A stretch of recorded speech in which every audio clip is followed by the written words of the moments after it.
Yes, we have a national election coming up in 2020.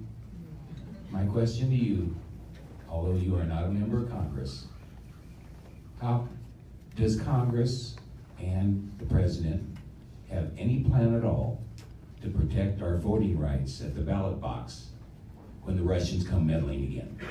And they are here already. Congress, yes. The President, no. The Mueller report is released.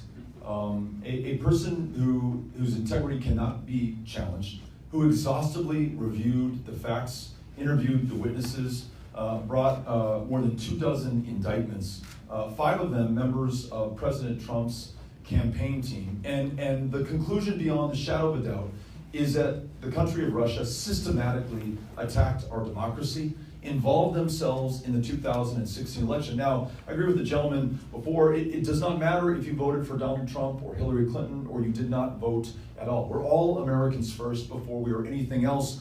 And based on that premise, all of us should care that a foreign power attempted to subvert our democratic will in this country. And what alarms me is that our president's response to that, after the Mueller report was released, was to literally call Vladimir Putin, with whom he spent an hour on the phone, and to whom he described the Mueller report as a hoax.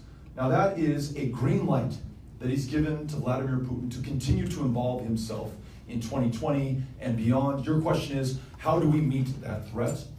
I announced a bold set of democracy reform proposals yesterday. Among them was the proposal that we fully fund state governments' protections of our election systems, that there be either a paper ballot or a paper receipt for every vote cast, and that we have audits of the elections that are held in our country, in our counties, and in our communities. And then in addition to that, we remove barriers to the ballot box. So voter ID laws, or the need for a new Voting Rights Act in states like mine, where people are suppressed based on their race or their ethnicity, and then same day and automatic voter registration so that we get tens of millions more of our fellow Americans participating in this democracy. If we add to that an end to gerrymandering, getting big money, no more PACs contributing to federally elected officials, President, Congress, or Senate, and then term limits, because we have faith in one another and we agree that no one is so special